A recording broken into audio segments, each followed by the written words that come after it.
Good morning সবাইকে। আমরা চলে এসেছি কালকে গ্যাংটকে, আর আজকে এখন মানে সকাল 9টা বাজে এখন। তো আমরা বেরিয়ে পড়ছি, এই পেছনেই আমাদের হোটেল। তোমাদেরকে আমি একবার হোটেলের বাড়িটা দেখিয়ে দিচ্ছি। হোটেলটা সত্যি খুব ভালো, আর মানে থাকার জন্য খুবই কমফোর্টেবল। আজকে আমরা গ্যাংটকের লোকাল সাইট সিন করবো, মানে সবকটা হয়তো করা পসিবল হবে না, তার কারণ আমাদেরকে ম্যালেও আসতে হবে। আমরা মোটামুটি যেটা ঠিক করেছি, রোপওয়ে যে পয়েন্টটা ওখানে যাব, রোপওয়ে চড়ার ইচ্ছে আছে।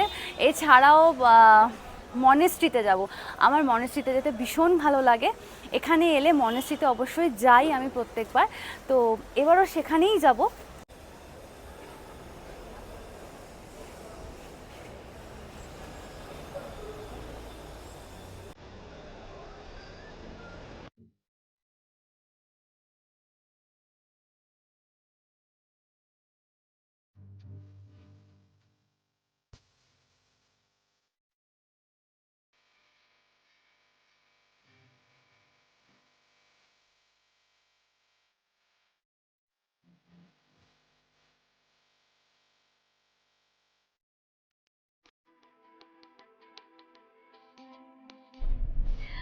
আমরা বেরিয়ে পড়েছি, গাড়ি চলে এসেছে। তো প্রথমে চলে যাব মানে ব্রেকফাস্টের জন্য। ব্রেকফাস্ট করার পরে রুমটেক মনেস্ট্রি যাব, ওখানে গিয়ে দেখা হচ্ছে।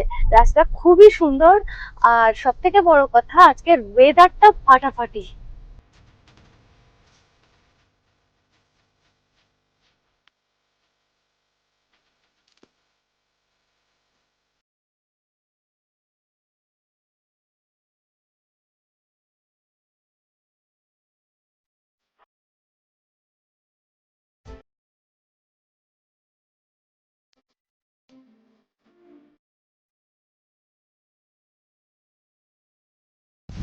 এখন চলে এসেছি আমরা গ্যাংটকের একটা ভিউ পয়েন্টে।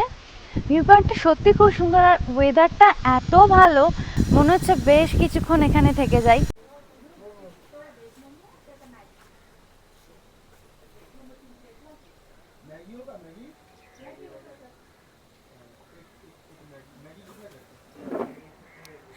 ভিউ পয়েন্টের পাশেই এই ছোট্ট দোকানটা দেখে দাঁড়িয়ে পড়েছি ব্রেকফাস্ট করার জন্য।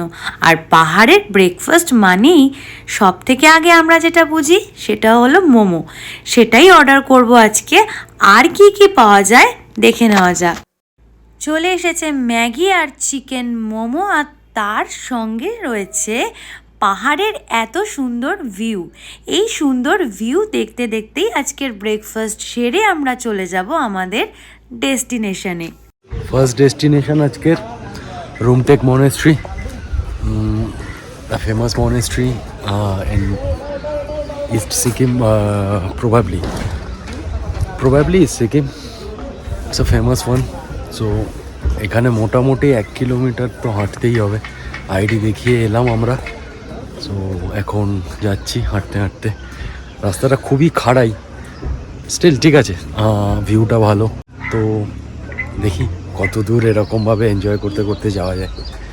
চলো দেখা হচ্ছে তোমাদের আর আরেকটা জিনিস আমি তোমাদেরকে মানে তোমাদের সাথে শেয়ার করতে চাই, সেটা হলো গাড়ি থেকে নামার পরই বৃষ্টি শুরু হয়ে গেল। পাহাড়ের তো প্রত্যেকটা মুহূর্তে মুহূর্তে ওয়েদার চেঞ্জ হয়। একটু আগেই ছিল রোদ্দুর, আর এখন বৃষ্টি শুরু হয়ে গেল। এই হালকা হালকা বৃষ্টি পড়ছে। এর মধ্যে এই রাস্তা দিয়ে হেঁটে মোটামুটি আমাদেরকে যেতে হবে 10 মিনিট মতন। তো এটাও একটা কিন্তু অদ্ভুত ভালো এক্সপিরিয়েন্স। এইরকম ভাবে পাহাড়ে হালকা হালকা বৃষ্টি আমি আগে কখনো পাইনি, এই প্রথমবার এক্সপিরিয়েন্স হলো।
এখন আমরা চলে এসেছি গ্যাংটকেরই আরেকটা ট্যুরিস্ট স্পটে, নাম বনজাকরি।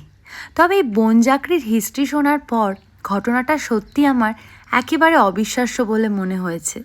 জানি না তোমাদের কেমন লাগে।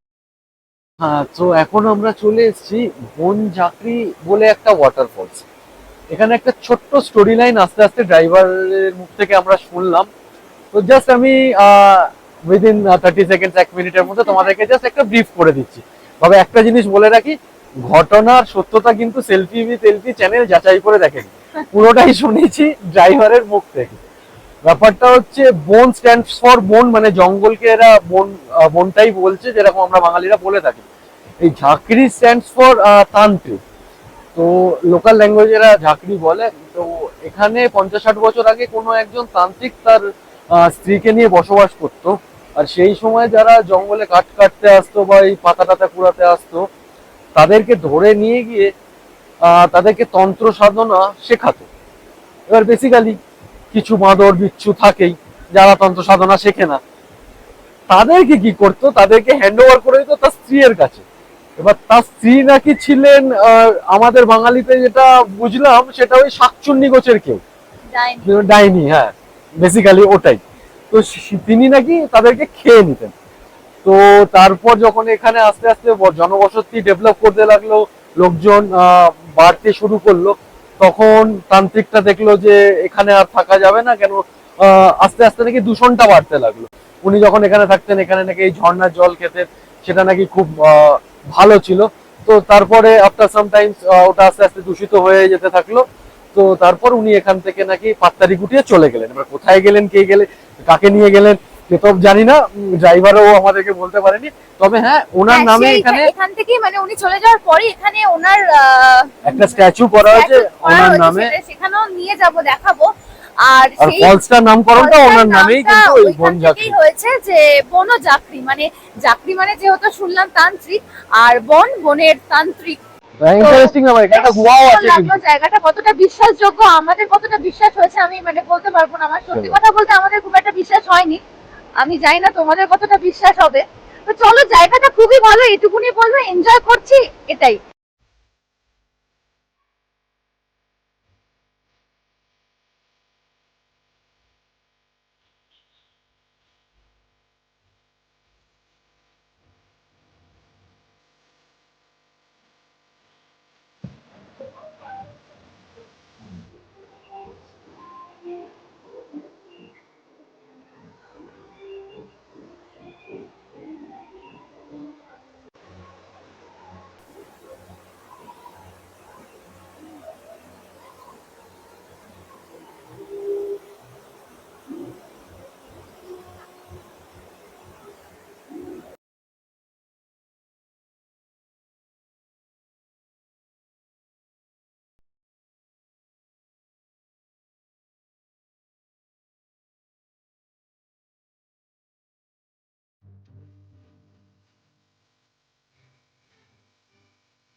এই জঙ্গলে যে তান্ত্রিক আর তার স্ত্রী বসবাস করতেন, তাদের মূর্তিও কিন্তু এখানে রয়েছে।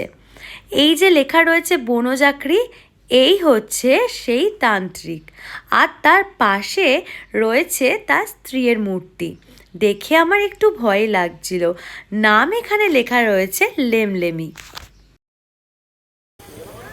আজকের মতন আমাদের লাস্ট ডেস্টিনেশন, যেটা আমার সব থেকে পছন্দের বলে মনে হয়েছে, জানি না তোমাদের কেমন লাগবে, সেটা হলো রোপওয়ে। হ্যাঁ, সত্যি রোপওয়ে করে এখন আমি গোটা গ্যাংটক শহরটাকে দেখতে চাই।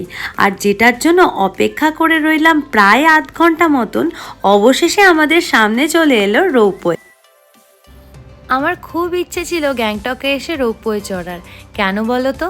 খুব কম সময়ের মধ্যে টপ অ্যাঙ্গেল থেকে গোটা গ্যাংটক শহরটাকে দেখার এটা একটা অন্যরকম অনুভূতি। তোমরা যারা যারা গেছো তারা নিশ্চয়ই জানো, তারা কিন্তু অবশ্যই আমাকে কমেন্ট করে জানিও তোমাদের কেমন লেগেছে। আর এই ভিডিওটাও কেমন লেগেছে সেটাও অবশ্যই জানিও।